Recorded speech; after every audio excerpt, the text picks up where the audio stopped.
When did you know a student wouldn't walk out of your classroom alive? Samir fell out of his chair behind me and started clutching his nose as blood poured between his fingers. The entire class gasped as he tried to speak through the blood flowing down his chin. Something in my lunch. Then his eyes rolled back, and he collapsed onto the floor. His body went limp and more blood pulled around his head from his nose.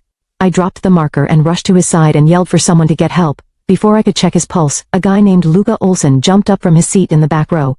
He pushed through the crowd of students and screamed, "Wait, don't move him. I know what's wrong with him. I'll be back." He sprinted out of the classroom before I could stop him. First called the office and told them to send the nurse immediately and call 911. Mrs. Schroeder arrived within minutes, carrying her medical bag. She checked Samir's pulse and her face went pale. She announced his heartbeat was dangerously slow and getting weaker. Without hesitation, she pointed at Valerie, the captain of the swim team, and told her to start chest compressions. To the beat of Staying Alive, Valerie positioned herself and began compressions while the rest of the class formed a circle around them. Many were crying or holding each other.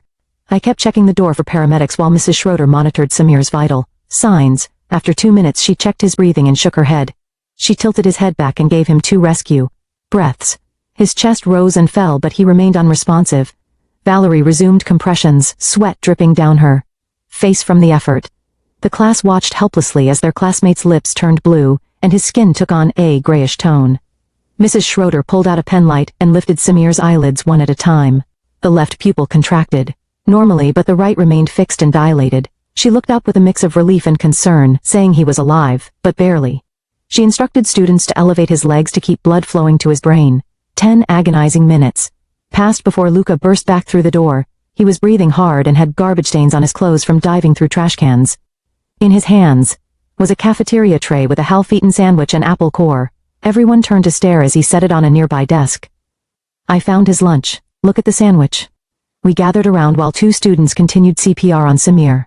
The sandwich had 2 bites taken out of it, and between the bread and turkey was a layer of something black, not mold or rot, but a deliberately spread substance that looked like tar. It had a chemical sheen and had partially absorbed into the bread. Luca carefully pulled the sandwich apart, revealing more of the black paste. Some had mixed with the mayo, creating gray streaks. The smell was faintly chemical, making several students back away. Mrs. Schroeder grabbed it and immediately told everyone not to touch it before calling poison control.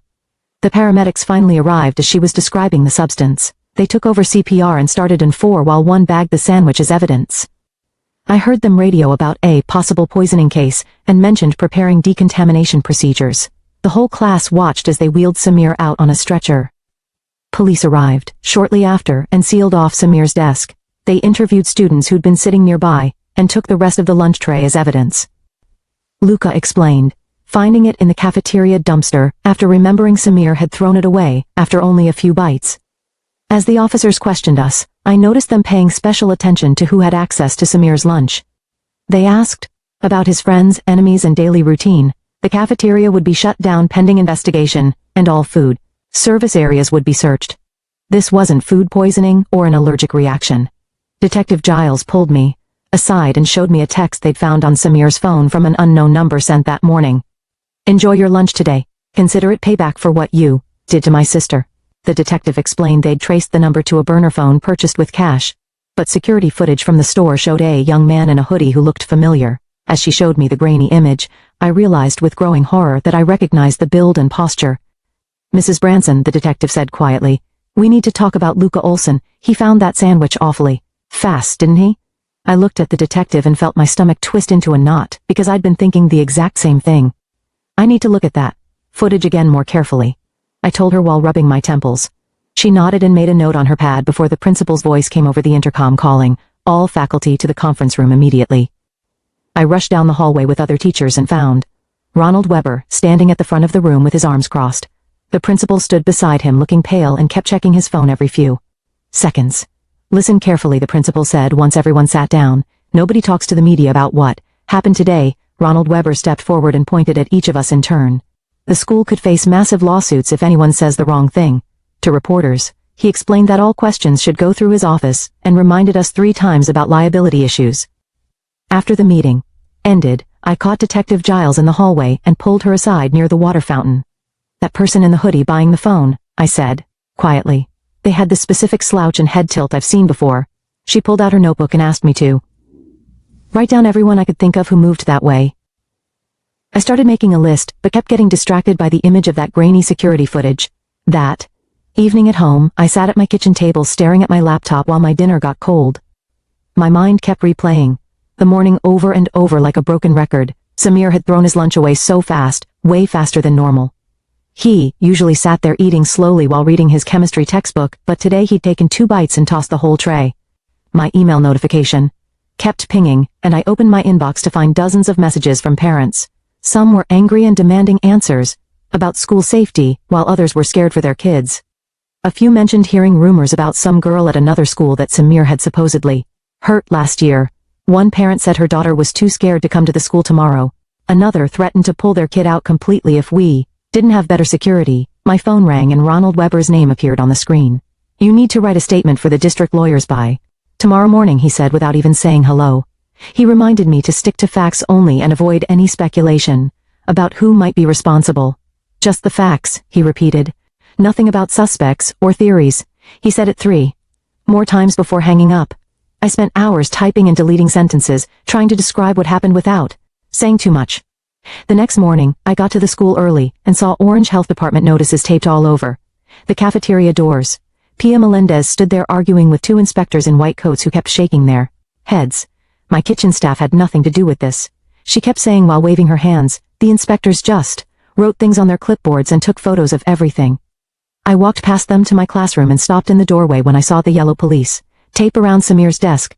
The janitors hadn't been allowed to clean yet, and I could still smell that faint metallic scent of blood. My legs felt weak and I had to grab the doorframe to steady myself. The memory of him collapsing hit me all at once and I sank into my chair.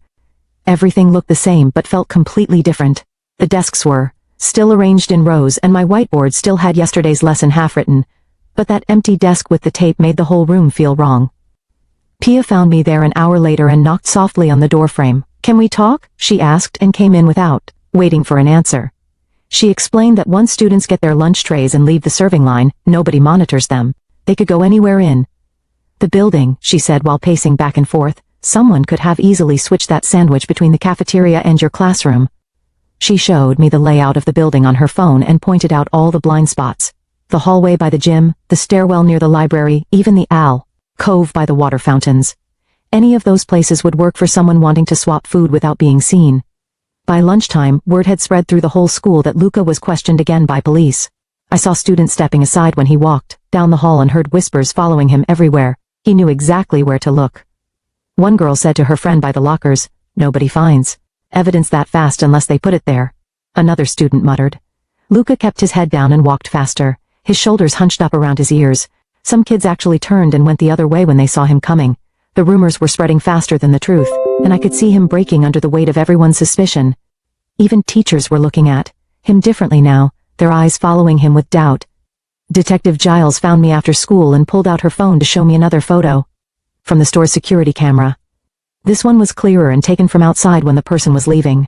She pointed at the navy hoodie and asked if I recognized it. My stomach sank when I saw our school mascot printed on the back. Half the kids at our school owned that exact same hoodie from the school store. The detective watched my face and nodded like she already knew what I was thinking. She put her phone away and said she'd be checking with the school store for purchase records. Students kept coming up to me in the hallway between classes, asking if Samir was going to be okay. I could only shake my head and tell them I didn't know anything. The administration had sent out an email that morning telling all staff not to share any medical updates about Samir, even if we somehow got them. Parents were calling the school non-stop, and Ronald had his secretary screening everything. During lunch, a student named Adriel showed me his phone, with a screenshot from some group chat. The messages were from last semester, and they were talking about Samir paying someone to keep quiet about something. The texts were vague, but one person mentioned that whatever Samir did was bad enough to get him expelled if it came out. Adriel said he got it from his girlfriend who got it from someone else, so nobody knew who originally sent it.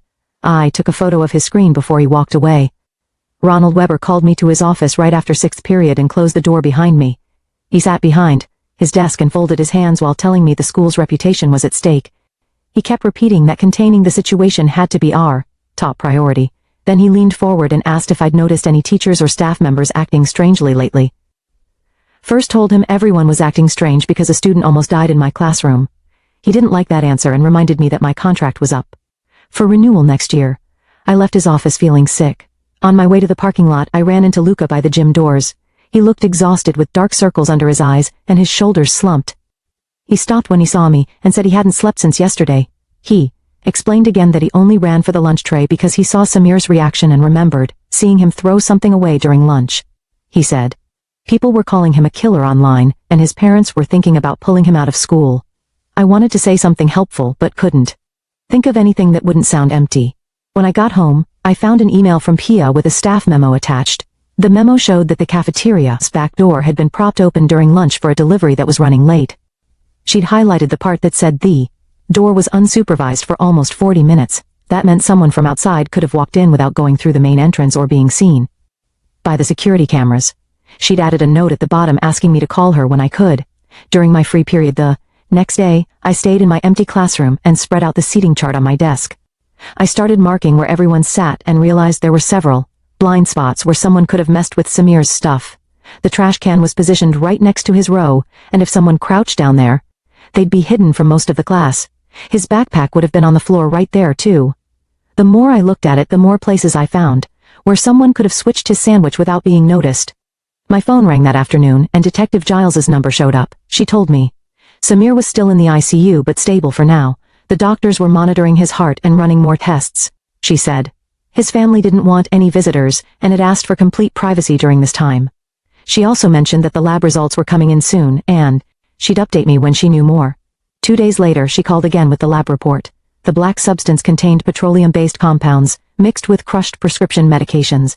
She listed off the chemicals they found and said this wasn't some random prank or accident. Someone had deliberately mixed these substances knowing they would cause serious harm. The combination was designed to be absorbed quickly through the stomach lining. She said they were treating this as attempted murder.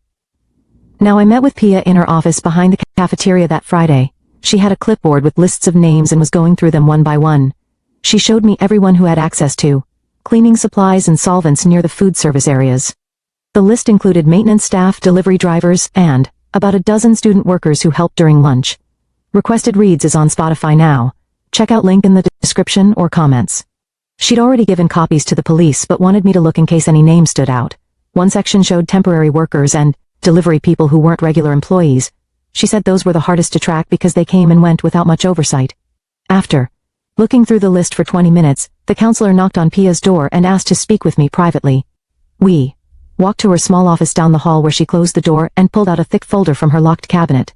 She flipped through several pages before stopping at a document with Samir's name at the top and told me there was something I needed to know about last semester. A female student from another school had filed a complaint against him after a party, but the case was dropped. When no one could prove what happened, the girl's parents were furious and kept calling the school demanding action, even though there wasn't enough evidence to do anything. She said the family had been extremely upset about the whole situation. I left her office feeling sick and headed to find Luca, who was sitting alone in the library staring at his phone.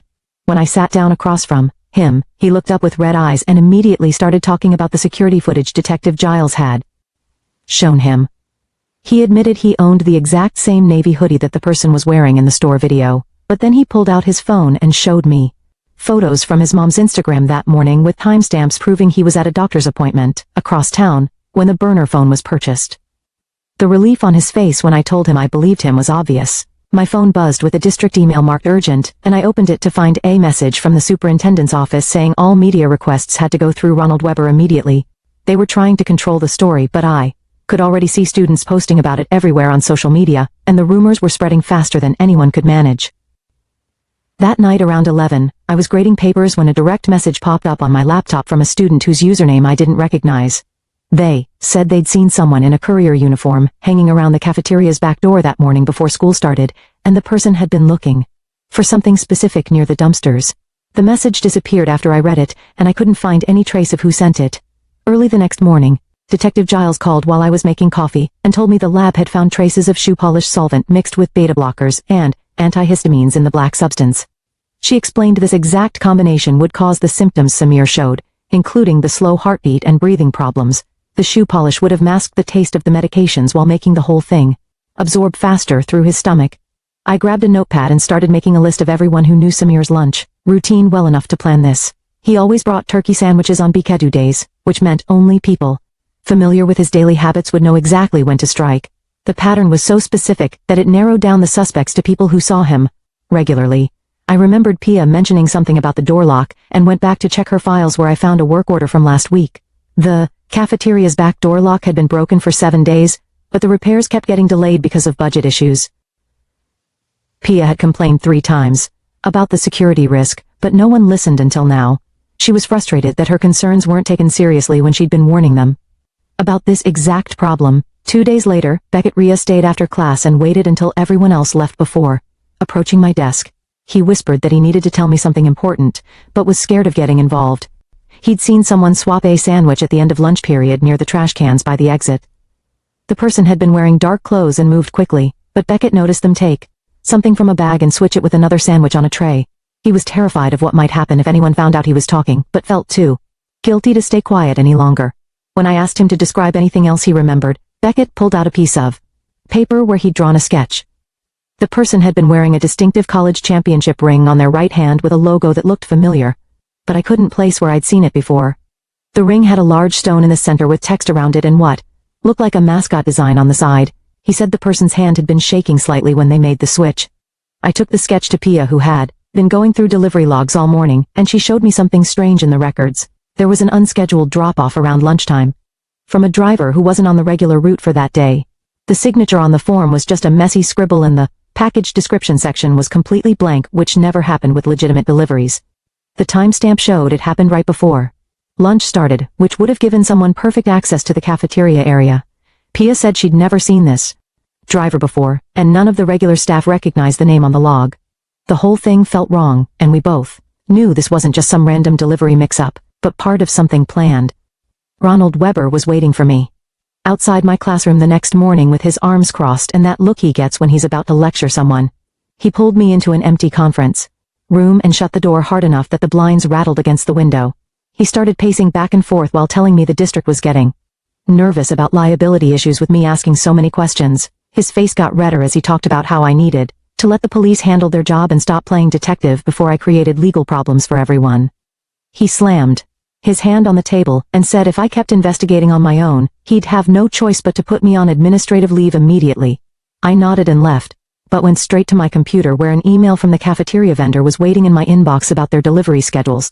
The message mentioned they'd had a temporary courier named James covering routes all week, but nobody seemed to have his full contact info on file.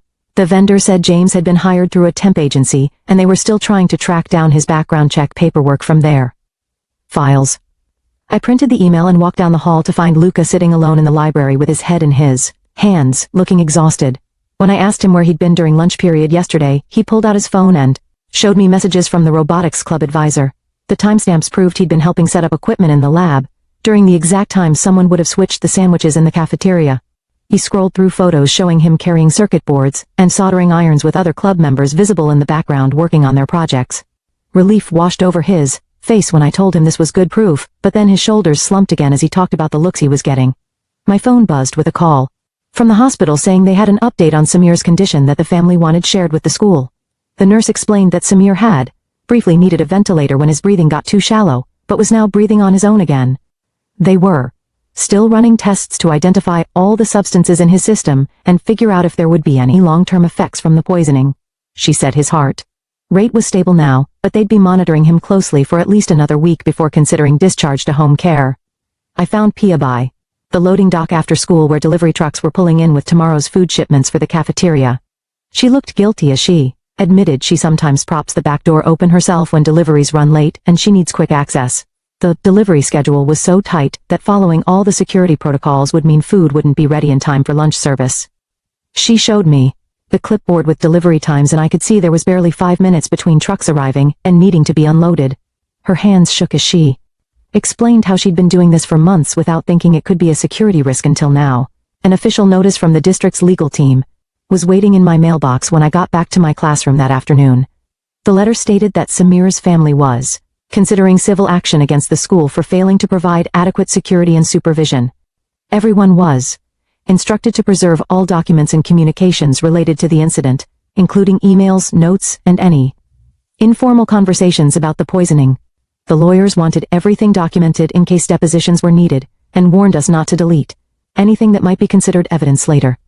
Beckett stayed after class again the next day and waited until we were alone before telling me. His sister went to another school nearby. She knew the girl from the rumors about Samir, and had heard there was a video that circulated briefly, before being deleted from phones. Nobody had saved proof of what happened, but multiple students remembered seeing it, and talking about how bad it looked for Samir's reputation. Beckett's sister said the girl's family had been furious when the school wouldn't take action without concrete evidence of what Samir had supposedly done. Detective Giles called that evening to share that their analysis of the hoodie buyer's walk from the security footage was inconclusive. After all, the height and build could match multiple students at our school or even a young staff member who might have access to the building. She sounded frustrated as she explained how the person had kept their head down and walked in a way that made identification nearly impossible. The tech team had tried enhancing the footage, but the quality was too poor to get any distinguishing features beyond general body type and gait. Luca showed up at my classroom door after school looking worse than I'd ever seen him, with dark circles under his eyes and unwashed hair. He broke down crying as he talked about how everyone assumed he was guilty just because he'd found the evidence so quickly. His voice cracked when he said he was just trying to help, and now his college applications might be ruined by being associated with this. Other students were avoiding him in the halls, and someone had written poisoner on his locker in permanent marker that maintenance couldn't fully remove. He showed me screenshots of messages calling him a wannabe killer and saying he should be expelled even without proof of guilt.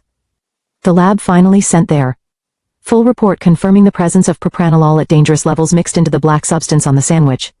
The amount was definitely enough to cause severe cardiac symptoms and could have been fatal if medical help hadn't arrived when it did. I pulled Detective Giles aside after reading the lab report and pointed out that whoever did this had to get the sandwich to Samir somehow.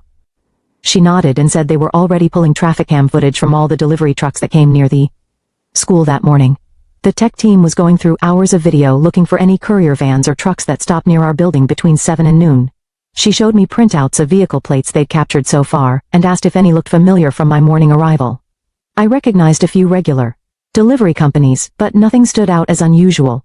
She made notes about each one I remembered seeing before and said they'd cross-reference with the company's official routes for that day. 2 days later, she called with news that made my stomach drop. A contractor's employee roster from a local courier service showed they'd hired someone named James Hartley just 2 weeks ago for temporary delivery routes around our district. His emergency contact form listed a sister who went to Roosevelt High, the school, just 15 minutes from ours. The timing was too perfect to be coincidence since he'd started right before the poisoning happened. Detective Giles said she was heading to his apartment that afternoon to question him and would update me after. She called me that evening and her voice was tight with excitement.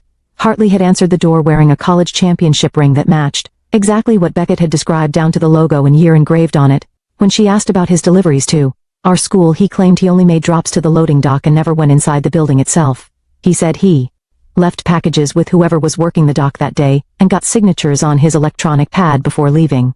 She pressed him about the morning of the poisoning, and he stuck to his story about staying outside the whole time. But she noticed he kept touching the ring nervously whenever she mentioned Samir's name or asked about the cafeteria access. The next morning brought more evidence when the tech team finished analyzing phone tower data from the burner phone. The pings showed it moving along Hartley's exact delivery route that morning, hitting towers near each of his scheduled stops. Later that same day, it pinged at a strip mall, where credit card records showed Hartley had bought lunch during his break. The timeline was matching up too perfectly for this to be someone else using the same route by chance. Detective Giles said they needed just a bit more evidence before they could arrest him. That same afternoon, I found out through an email from Ronald Weber that Luca had been suspended pending the investigation's outcome, even though there wasn't any real evidence against him. The email said it was for his own safety and the safety of other students, but I knew it was really about protecting the school from liability. I checked social media that night and wanted to throw my phone across the room. Students were posting horrible things about Luca, calling him a wannabe killer and saying he should be expelled. Or worse. Someone had started a petition to ban him from graduation, and it already had over 200 signatures. The comments under his old Instagram posts were brutal, with people saying they always knew something was off about him. His mom had posted asking people to stop harassing her son, and someone had responded by posting her work address. I screenshot everything to send to Detective Giles as evidence of how badly this was affecting an innocent kid. Beckett came to my classroom before school the next day, looking pale and shaky. He'd given his formal statement to police the night before, describing the ring and courier uniform in detail for the official record. The detective had recorded everything and had him sign multiple forms confirming his testimony was true.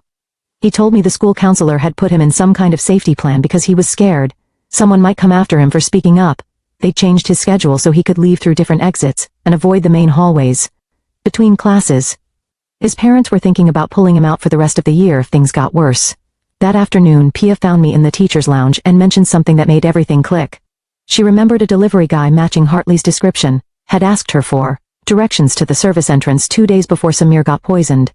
She hadn't thought anything of it at the time since new drivers often got confused by our building's layout, but now she realized he'd been scoping out the entrances and learning where he could get in without being noticed.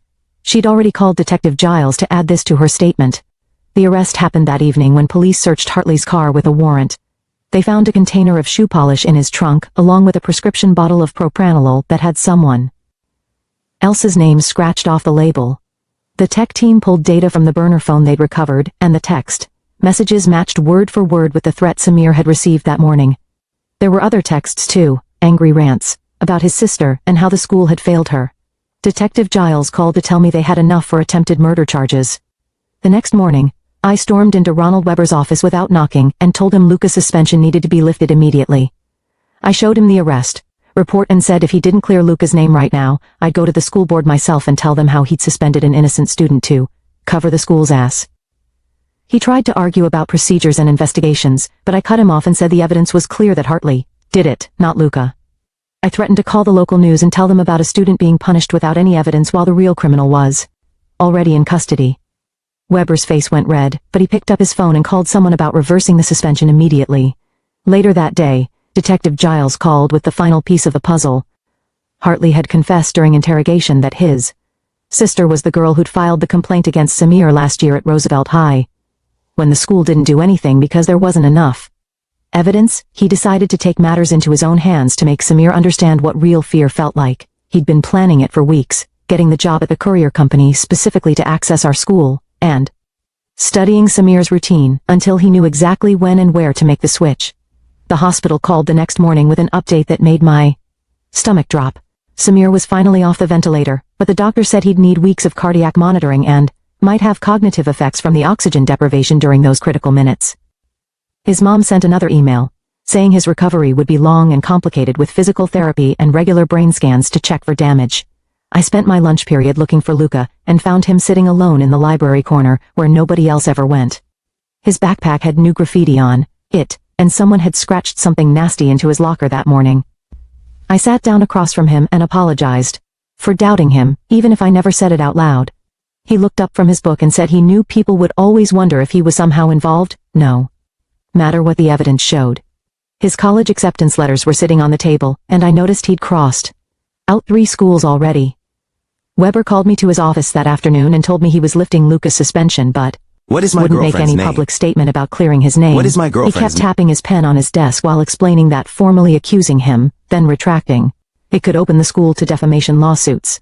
The paperwork would just say the suspension was reversed due to new information in the investigation. No apology, no acknowledgement of the mistake, just bureaucratic language that protected the school's liability.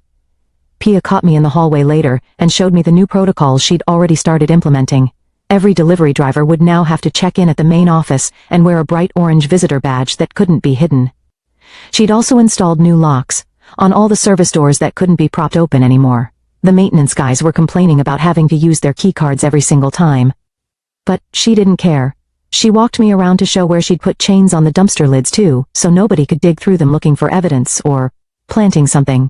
Detective Giles called that evening to tell me Hartley would face attempted murder charges. But there was a problem. His sister refused to participate in the case at all and just wanted to move on with her life, without more trauma. Without her testimony about what happened with Samir last year, the motive would be harder to prove in court. The detective sounded frustrated, but said they had enough physical evidence to proceed anyway. First spent that night thinking about how fast the rumors had spread and poisoned Luca's reputation before we knew anything. The group chats and social media posts had convicted him within hours based on nothing but suspicion. I decided I needed to address this with my students when classes resumed the next week. We arranged the desks in a circle for our first class back, and I told everyone we could express our fears and anger without naming any suspects or victims. Many students were struggling with feeling unsafe in a place they'd always thought was secure. Some cried while talking about watching Samir almost die on our classroom floor. Others admitted they didn't trust the cafeteria food anymore and were bringing sealed lunches from home. A few mentioned their parents wanted to transfer them to private schools. Luca raised his hand halfway through and explained that he'd noticed something was off about the sandwich, because the black substance was visible from the side when Samir set it down. He'd remembered seeing Samir throw it away unusually fast, and that's what made him run to check the dumpster. The other students finally started seeing him as observant instead of suspicious. Several apologized for the things they'd posted online about him. After class, I asked Beckett to stay behind and thanked him privately for his courage in coming forward with what he saw. His hands were shaking less now, but he still looked over his shoulder constantly. The counselor had arranged for him to have extra support sessions without making him feel singled out from other students. His parents had decided not to pull him from the school after all since Hartley was in custody. Pia gave me a tour that afternoon of all the new safety measures she'd rushed to install. Door alarms would sound if any service entrance was held open more than 30 seconds. Security cameras now covered every blind spot in the cafeteria and loading areas. She'd mapped out every possible entry point and made sure each one was monitored or secured. She showed me the new sign-in system for all food deliveries with photographs of each driver and timestamps for every entrance and exit. The metal detectors at the main entrance were being upgraded too. It was reassuring to see all these changes, but sad that it took Samir nearly dying to get the district to approve the funding. Parents were still calling demanding more information, and the school board had scheduled 3 emergency meetings already. Everyone wanted someone to blame beyond just Hartley. Like the system itself had failed to protect students. The truth was they were right, but nobody wanted to admit how many warning signs we'd missed. Ronald sent out an email that afternoon with the subject line, "Important Safety Update." That basically said nothing. He used words like enhanced protocols and comprehensive review without mentioning the poisoning or James or anything real. I read it 3 times trying to find actual information, but it was all empty. Corporate language designed to avoid lawsuits. The other teachers were passing copies around in the break room and shaking their heads at how useless it was. Parents started calling the school within minutes demanding real answers, but the office staff could only repeat the same vague talking points Ronald had given them. That evening I found an email from an address I didn't recognize in my inbox. When I opened it, I saw it was from Samir's mother thanking me for calling 911 so fast and staying with him until help arrived. She wrote that the doctor said those first few minutes made the difference between him surviving or not. She didn't ask any questions about what happened or mention the investigation or anything about James, just a simple thank you that made me cry at my desk. The next morning, our class decided to do something for Mrs. Schroeder, since she'd basically saved Samir's life with her quick medical response. Someone suggested a poster, and everyone got excited about the idea. We spent the whole period working on it with students drawing hearts and writing messages about how brave she was. Even the kids who usually sat in the back and never participated were adding their signatures and little drawings. I carried the poster to her office after school and knocked on her door. She was sitting at her desk surrounded by medical journals and looked tired. When she saw the poster, her eyes got watery, and she stood up to look at all the signatures. We didn't say much, but stood there for a minute, both thinking about that awful morning when Samir almost died on our classroom floor. 3 months passed before Samir came back to the school. I saw him walking down the hallway with a small device attached to his chest under his shirt. The cardiac monitor beeped occasionally, and he had to leave class early twice a week for medical appointments. Students gave him space without making it weird, and teachers didn't call on him unless he raised his hand. Slowly, things started feeling less tense, and people stopped whispering when he walked by. His friends sat with him at lunch again, and I even heard him laughing in the hallway one afternoon. Luca found me after school one day holding an acceptance letter from the engineering program he'd been dreaming about since freshman year. He told me the whole experience with the investigation taught him to document everything and always stand up for what's right, even when people doubt you. Most of the students had stopped treating him like a suspect, and some even told him they respected how fast he'd acted that day. His reputation wasn't completely fixed, but it was getting better week by week. Beckett had changed too since giving his testimony to the police. He walked with more confidence and stopped looking over his shoulder all the time. When Pia announced she was starting a student safety committee to help prevent future incidents, Beckett was the first to sign up. He told me he wanted to make sure no other student had to witness what he saw or be afraid to speak up about something wrong. The committee met every Tuesday and worked on proposals for better security cameras and emergency procedures. News came through the district email that James had accepted a plea deal for 10 years with the possibility of parole in 6. The prosecutor had wanted to go to trial, but James's lawyer convinced him to take the deal to avoid a longer sentence. His sister had already transferred to online school to escape all the attention and gossip about her brother being a poisoner. The detective told me privately that the sister still refused to talk about what happened with Samir the year before and just wanted to disappear. At least the cycle of revenge had finally stopped, even if the damage couldn't be undone. 6 months after that terrifying morning when Samir collapsed, our class had found its rhythm again. The new safety measures were just part of daily life now, with everyone signing in at the office and the sealed food containers in the cafeteria. Students had formed stronger friendships after going through something so scary together. Teachers checked on each other more, and parents actually showed up to PTA meetings. We'd learned the hard way that protecting each other mattered more than gossip or old grudges. The metal detectors and security cameras couldn't prevent everything, but at least people were paying attention now. Samir was back to getting good grades and Luca was preparing for college. Beckett's safety committee had gotten 3 of their proposals approved by the school board.